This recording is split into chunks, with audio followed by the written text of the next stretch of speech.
Did you know that some of the first tourist attractions in the South were alligators?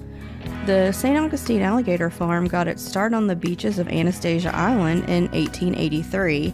Then by 1910, the farm was established and has been a St. Augustine tourist staple ever since. Welcome to the Lore of the South.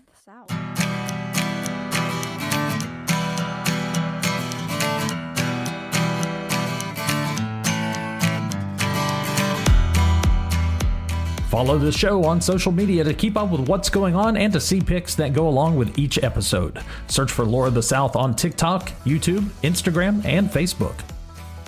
Welcome back to Lore of the South with me, Kelly Cruz. How the heck are y'all doing?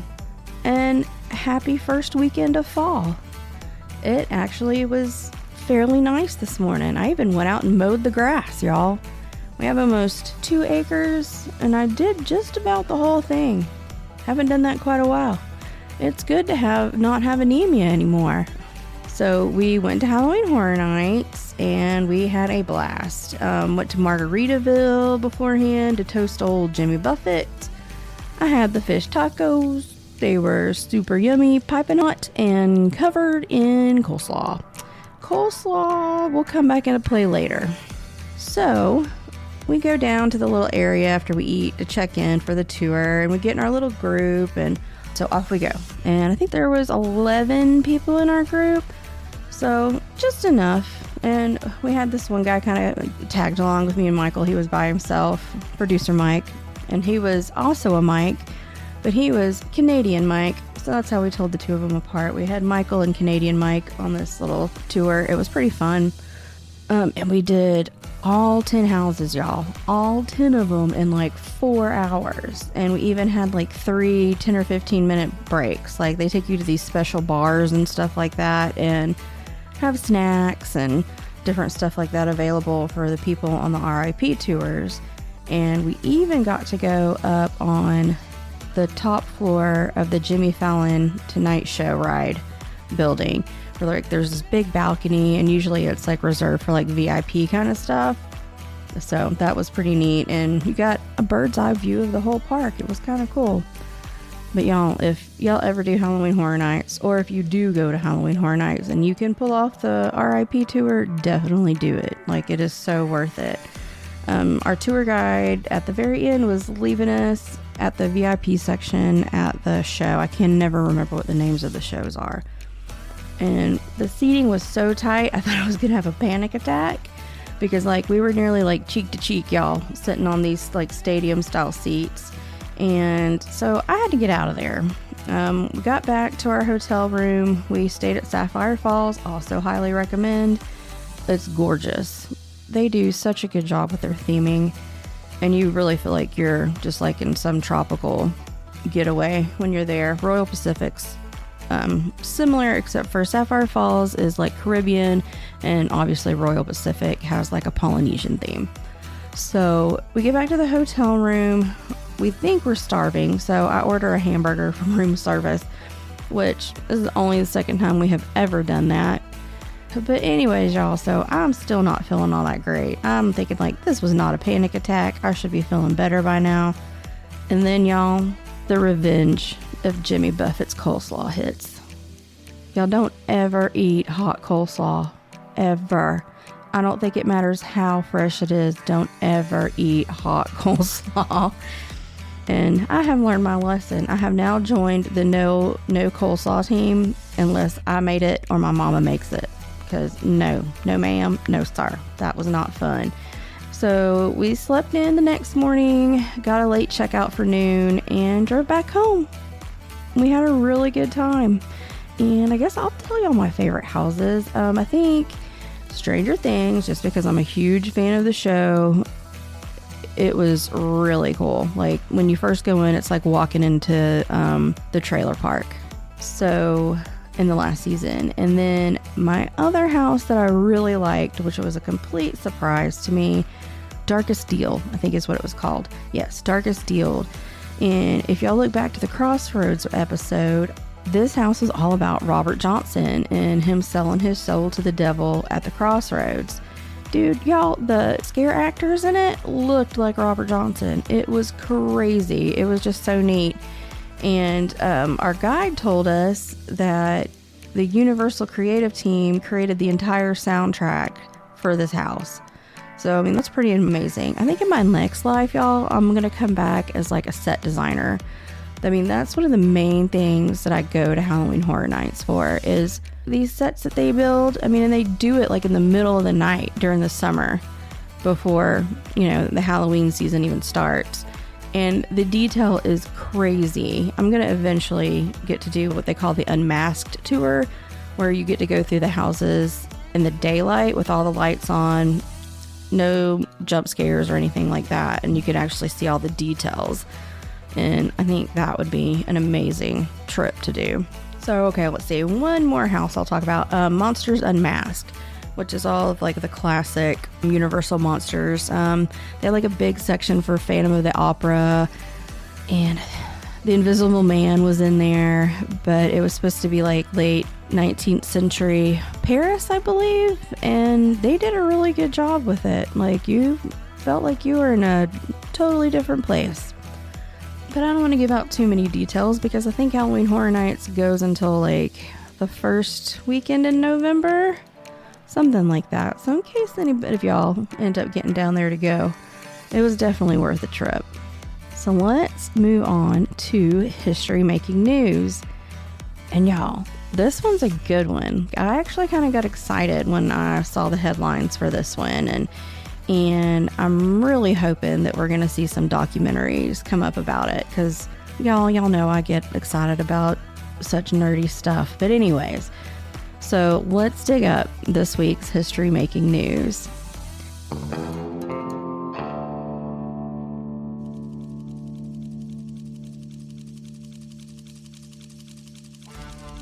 In a cave with a picturesque view of the Dead Sea, Israeli archaeologists found a small hoard of Roman swords, probably stashed in the cave nearly 2,000 years ago, during the Judean uprising against Rome in around 100 CE by Jewish rebels. There were 4 swords, 2 Spatha style and 2 gladiuses.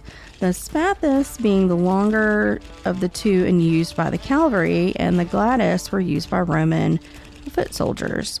These swords are some of the most intact ever found. Pommel, grip, crossguard, and blade all there. They even had their scabbards still intact. And a lot of those are made out of like the leather and that sort of thing. And normally that stuff rots. Like the organic materials rot the fastest. But I guess because of the dry atmosphere in this cave, they've lasted nearly 2,000 years. There's already speculation that the blades may have been Roman, but other parts of the swords might have been assembled locally. So we'll have to wait and keep our eyes peeled as more details arise. All right, now we're getting into today's episode, and our patrons got a bit of a preview of what today's episode is going to be about. And did y'all do any Googling? If you did, hopefully I still have a few shockers in here for you. So we're going back to Texas for this one, and the first time I ever heard of this story was from the Monsters Among Us podcast during one of their Hometown Legend episodes. Frequent caller and amazing storyteller, Alan from Texas, he called it in, and he called in several stories, and the dude can tell a tale, let's just put it that way. He should probably have a podcast, y'all. He's got a great voice for it and a real knack. So time goes by and I forget about it. And then the other day, my mom and I were watching Dead Files. Y'all know the show? Retired Detective Steve, he interviews the homeowners, then he researches the property, history of the area, then the psychic comes in. The new psychic's name is Cindy. Then Cindy comes in and she does her little investigation and see what she can pick up. And then she and Steve meet with the homeowners and they compare notes, right? Apparently, from what Steve and Cindy uncovered, if it's to be believed, the main guy from today's episode was haunting these people. Fair warning, y'all, this one's gonna be rough. Animal abuse to the extreme, hate crimes, and murder. Oh, and also a side of suicide. So hold on to your butts. So welcome to episode 72, Joe Ball, the Alligator Man. At first, I wasn't sure if this was going to fill a whole 20 minutes or more. But let me tell you, I have found out that Joe Ball comes from a long line of psychopaths. So let's start there with his great-great-granddaddy, John Crenshaw. John was born in 1797 in North Carolina, and he died in 1871. He owned a salt works in the town of, y'all get the name of this place, Equality, Illinois, which was in a free state. Illinois was a free state. However, the old man ran the opposite of what was the Underground Railroad. He also had government permits that allowed him to keep slaves in a free state to work his salt vats. So what the reverse was of the Underground Railroad, John would kidnap free black people and force them into slavery. He had such a reputation for this that his family home was called the Old Slave House. Today, it apparently has quite the notoriety of being haunted. So we may have to talk about the Old Slave House on a Patreon episode one day, because that piqued my curiosity. This man, he would kidnap entire families and sell them south. He was brought up on charges at least twice and acquitted both times. From the dozens that Crenshaw kidnapped and sold, only 3 were ever known to have been rescued and freed again.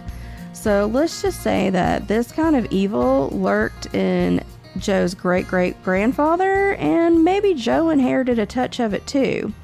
So let's get on with Alligator Joe and his own atrocities, or alleged atrocities.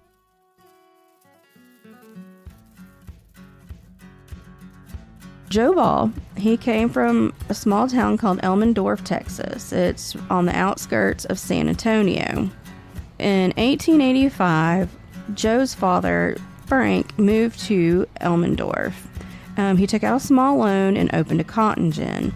Folks would say that there would be wagons lined up for miles down the road waiting to be weighed. After the success of the gin, Frank Ball began investing in real estate and opened a general store. He then married a young woman named Elizabeth, and they moved into one of the first stone houses in the area. The couple had 8 children, Joe being the second oldest, and he was born in January of 1896. The other 7 all grew up to be successful and pillars of the community. One of them was even made postmaster by Roosevelt. Joe, well, he was a bit different from the start. He was called a loner by many. He would spend lots of time by himself. Then as a teenager, he began a near obsession with guns. He would spend several hours every day practicing until he became a dead shot. His nephew, Bucky, once said that old Uncle Joe could shoot the eye out of a bird from the power line from the bumper of his Model A Ford. And it might have been a good thing that early obsession with target practice, because about the time Joe turned 21, the U.S. was entering World War I. Joe enlisted and was in the trenches for 2 years. He returned home and went to work in his father's store, but only for a brief time. When he left his father's employ, the townspeople, along with Joe's family, all just claimed that Joe just needed time to adjust to civilian life again. Joe also returned home just in time for Prohibition. He did manage to pick up some of his daddy's business acumen and went into bootlegging. Joe would load up a 50-gallon drum full of contraband into the back of his Model A. Then he would run a route around the surrounding area selling his bootleg booze. Before Prohibition ended, Joe found that he needed to take on a hired man, and that man was Clifton Wheeler, a local black handyman. I'm sure Clifton felt like he hit the jackpot. One of the Balls had hired him. This was a wealthy, well-to-do family in the area. He could make some extra cash on the side. With Joe Ball, what could possibly go wrong?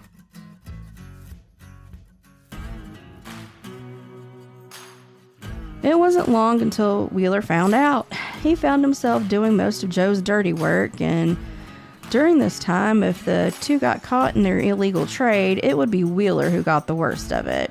Also during all of this, Joe became very abusive towards Clifton, to the point that Clifton Wheeler would tell people that he feared for his life. It was well known that Joe had quite a temper, and he also loved to sample what he sold. From time to time, he would get so drunk and hateful, he'd take a pistol and fire live rounds at Clifton's feet to make him, and I quote, dance the jitterbug. Yeah, I thought that kind of crap only happened in, like, old westerns and cartoons. I mean, like, that's some Yosemite Sam stuff. By the mid-1930s, Prohibition had ended, and the U.S. and the rest of the world were in the deepest part of the Depression. But Joe had his bootlegging money and a family who owned real estate. So Joe stuck with what he knew. He bought a lot outside of town and built himself a bar. He called it the Sociable Inn. The tavern had 2 bedrooms and a main bar area where you'd find a player piano and an area for the occasional cockfight. The place was doing what seemed to be a good business, but it wasn't good enough for Joe. Joe soon had a hole or pit of sorts dug. It had sloping sides, then it was smoothed over with concrete. People were steady speculating about what Joe was up to. Then it was filled with water, and Joe built a fence around it. And not long after that, Joe left town for a bit. And when he returned, it was with 5 live alligators. Reports say there was 1 big one and 4 smaller ones. Joe Ball had made himself an alligator pit. The style of entertainment that he had planned probably would have made the Romans proud. Let me get back to Joe's pets, as he liked to call them, in just a second. As I mentioned before, we're deep in the Depression here, and Elmendorf would get drifters on a regular basis, and sometimes they'd be pretty young women looking for work. They oftentimes would work for just long enough to make some money so they could move on to the next town, and hopefully it would be a bigger one with more opportunities. Well, Joe would happily give the prettiest and the youngest of them jobs in his bar, but none of them lasted too terribly long, and they'd all leave without so much as a goodbye or a see you later. Many of them were never heard from again.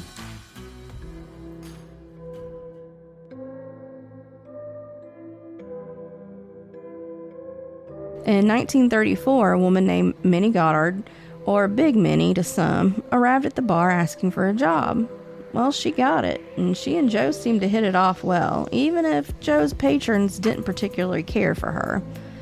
3 years go by, and Minnie is now helping to run the bar, and Joe is still feeding his pets.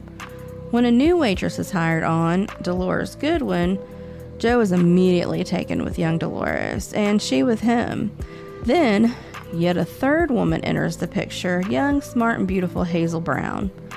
Joe now has 3 women on the line, and they all worked for him. What to do, what to do. So that summer, Big Minnie goes missing. Problem is, Minnie isn't just some poor girl drifting from town to town. She has a family, and they're asking after her, and Joe has a ready response. Well, you see, Minnie just up and ran off after she had herself a black baby. I guess he thought that the shock of that would shut her family up.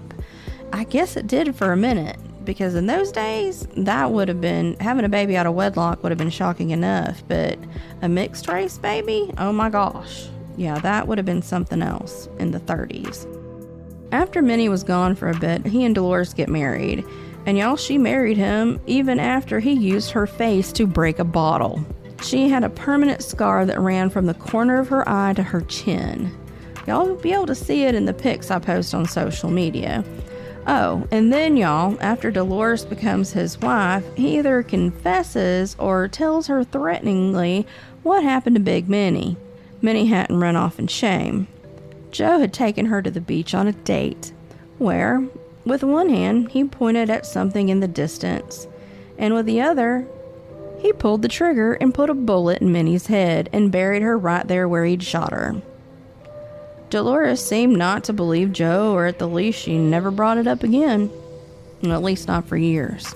Then, in January of 1938, in what Joe claimed to be a terrible car accident, Dolores lost her left arm, but she managed to survive, only to disappear 4 months later.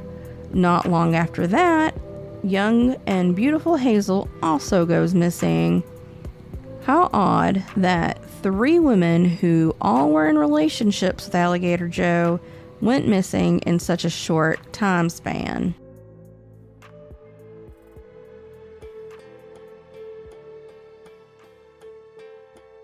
So Joe around this time seemed to become even more unhinged. His patrons would describe him as a violent creep, but he sure did love those alligators. He treated them better than the people who worked for him, or even his own neighbors. In fact, a neighbor came by one day to ask Joe to clean up around the gator pond because it was smelling to high heaven. Joe's response was to pull a gun. The neighbor moved soon after. It has always been good to come from rich parents, y'all, because why was this dude still out walking around? But we're not quite near the end yet. It keeps going. So by June, Minnie's parents are asking questions again. She's been missing for, about a year now, and the family can't find a trace of her. So the police question Alligator Joe again, but then they rule him out for lack of evidence. Then another family of a girl who worked for him comes forward, the parents of a woman named Julia Turner. They haven't heard from their daughter in a couple of months either. So the police once again go and question Joe. He just says that Julie left town. She was ready for some new scenery. So the law goes to Julia's residence, and Julia hadn't taken a single belonging with her. So once again, the cops return to the bar and once again question Joe. This time, he suddenly remembers that Julia was in a terrible rush to get out of town, something to do with trouble with her roommate. So Joe loaned her $500 and Julia left. With nothing else to go on, the cops leave Joe alone for a bit. But then, yes y'all, there's a but, always a but. At least 2 more waitresses go missing. Their names and ages have been forgotten. This time, though, Joe wasn't questioned on his own turf. He was brought into the station. He was questioned for hours, but Joe never changed his story, always saying that the girls had just moved on. So he was released.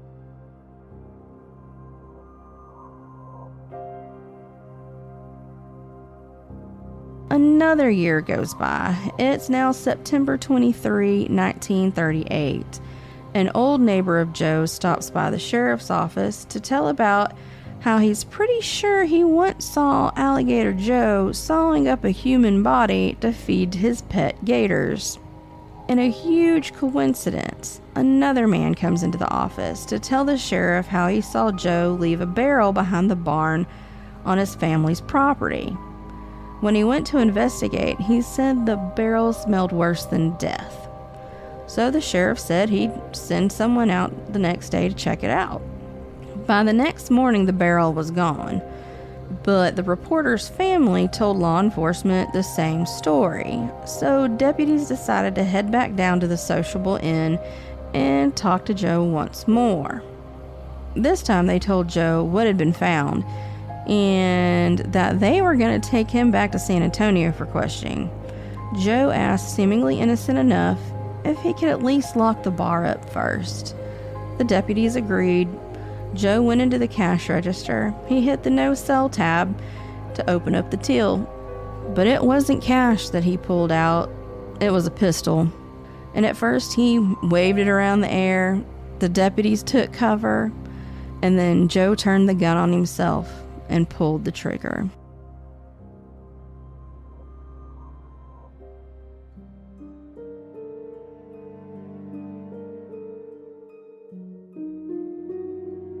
Law enforcement immediately starts to comb the property. No remains were found, but a bloody axe with hair stuck to the blade was. And from what the cops surmised, that old Alligator Joe must have been chopping up his victims and feeding them to his gator friends. Then 2 more girls and a teenage boy that hung around the bar were added to the growing list of missing persons. The cops were back to the drawing board. Who was still around? Who could possibly know anything?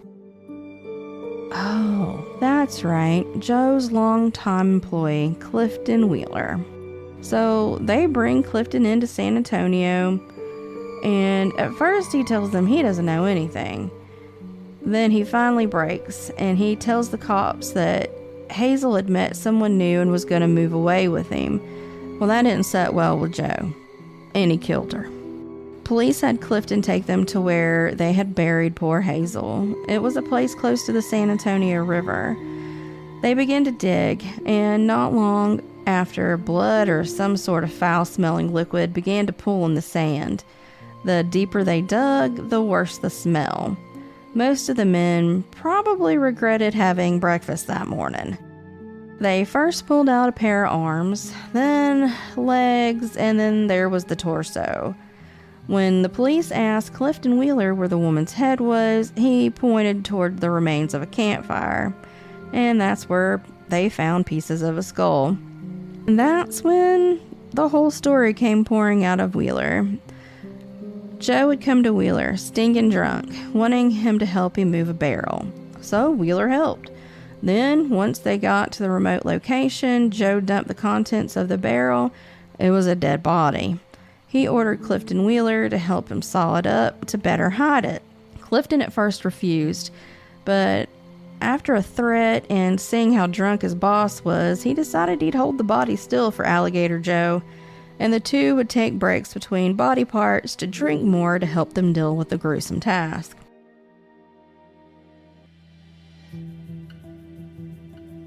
One girl was found, but what happened to Minnie?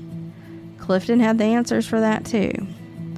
Apparently, Minnie had told Joe she was pregnant, but Joe couldn't have that interfering with his relationship with Dolores, so he took Minnie on a nice little trip to the beach near Corpus Christi and put a bullet in her head. Problem solved. No more baby or Minnie to interfere with him and Dolores. Police continued to question Clifton, but he swore he didn't know any more than what he had told them. When the police went back to Joe's bar, they tested the meat that surrounded the gator pond.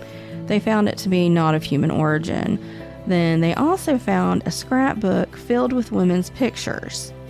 But there was no way to know if or how any of them could be connected to Joe. How does this not, it's not known if he was a serial killer. Because, he killed himself before he could go to trial or any of these questions could be answered. But come on, we got a scrapbook full of women's pictures.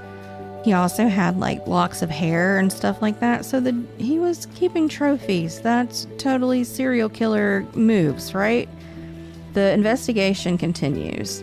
They found one of the missing women living in Arizona, so she could be marked safe. Then they finally located Dolores. She had moved to San Diego, California for a fresh start, as she put it. She'd later say that Joe was a good man and he would never hurt anyone unless he was driven to it. And this is said by the lady whose face that he used to smash a bottle. He only ever did those 2 murders, he claimed. Clifton Wheeler pled guilty to helping to dispose of Hazel's body and spent 2 years in prison. Upon his release, he tried to open his own bar, but as y'all can probably imagine, his reputation preceded him and the bar failed. Clifton left town and was never heard from again. Alligator Joe's pets were donated to the San Antonio Zoo and lived out the rest of their little gator lives. And wow. Side notes. So should I start at the beginning or the end? Let's start at the beginning. So Joe's great-great-granddaddy was the people-stealing salt man, right? Okay. So how they made the salt with his permitted lawful slaves in a free state was they would boil brackish water in these huge vats until the water steamed away and only the salt was left behind. probably not the safest of occupations, and it probably didn't make as much money as stealing and selling humans. Then next, we talked about Joe being in World War I. Well, the only service record of his to ever be found are his discharge papers. There's not even a roll call sheet with his name on it. And on our social media, you'll see a pic of Joe in a swimming costume. Notice the details in the old photo. He has a half-drunk bottle of whiskey in one hand and a gun slung over the shoulder. That pic probably says a lot about him. And lastly, do y'all think Dolores really lost her arm in a wreck? Or do y'all think a gator got it? Y'all, that was a rough one. I almost feel like I should apologize to y'all. But people, from what I understand, serial killer podcasts are like all the rage. And I don't think that this one is too well known, probably outside of Texas. So maybe this is a new story that I've introduced to y'all. But let's lighten things up by talking about the oldest building by state, brought to us, as always, by the Discoverer blog. Today we have New York, and its oldest building is located in Brooklyn. And I don't know why this surprised me. I mean, the Dutch were there long before the English came around. But anyways, okay, so it's either Wyckoff or Wychoff House, built in 1652, and it's now a museum. And next is North Carolina, and it's home to the Lane House. It was built in 1719, located in Edenton. It is privately owned, and apparently the current owners hope to one day make it a rental property. So I'm thinking like Airbnb kind of thing, which I don't really know how I feel about that, but hopefully it'll just be nerds like me wanting to go stay there and not like bachelor parties and spring breakers and that kind of stuff. Y'all look for Joshua Darren. I'm not quite sure how the last name is Dairen. He does Southern history and ghost stories. Tell him Laura the South sent you if you subscribe to him.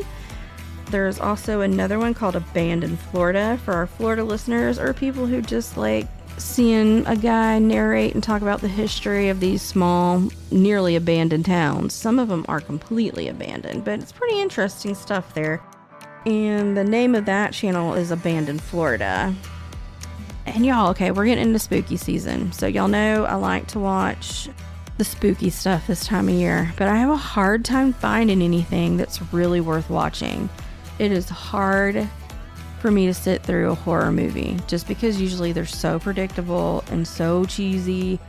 We watched one last night, and I don't even know if you'd call it horror, except for it was Aliens. But it's on Hulu. It just came out. It was kind of like giving me like Body Snatcher vibes, like the Alien, that old movie from like the 70s or something. And it was called No One Will Save You, I believe was the title of it. And if your family is kind of like mine, where you can talk through a movie and kind of, I don't know, we almost like Mystery Theater 3000 stuff and make up like our own plots while crap's going on. So if y'all are into that, it was a good one for that. And if you're scared of aliens like me, it had a few jump scares. So y'all send me your movie suggestions, and if I watch them, I'll talk about them, and I'll give you a shout out for sending them to me. Give me your opinions. And you can do that on social media. We've got Facebook, Instagram, TikTok, YouTube. Pretty much have all the platforms covered. I don't mess with what's it called? X or Twitter. I don't mess around with that. But you can find us on Facebook, Instagram, TikTok, and YouTube. So you can share your opinions, thoughts, movie ideas on those platforms, or you can email the show at laurathesouth@gmail.com. If you want some extra content, think about subscribing to our Patreon. For $3 a month, you'll get one extra episode and at least 2 recaps where producer Mike and I sit down and discuss what's been going on, and whatever the latest episode was, we discuss them. And if Mike has any follow-up questions, and maybe even something that y'all would be wondering about. So think about it. Subscribe for a month. Don't like it? Delete it. Please consider going and leaving a 5-star review and a few kind words. We've been sitting at like a 4.5 for a long time now. And if you leave a review, I'll definitely be sure to read it out on the podcast. And with that, we'll talk to y'all later on the next Lore of the South. Bye, y'all. Stay tuned for a preview of our latest Patreon episode. Don't eat any squirrels. Yeah, don't eat squirrels unless or make sure you get all the fleas off of them first. They got to, right? Like, so, no, hold on. Back up on that. Hold on. So, even the homeless folks are stripping those squirrels down to nothing. But I guess they're infected. Yeah, but if you burn them, well, I guess you're right. If the squirrels themselves are infected, but you know. Is your garbage can fire going to get your squirrel hot enough to kill the Black Death? I would think so. I don't know. I mean, it's a bacteria, right? It you is. know, like, I mean, as long as you get your squirrel to 195 degrees, like a good brisket. If you loved what you heard, check out the Patreon page for exclusive content by searching for The Lore of the South on patreon.com.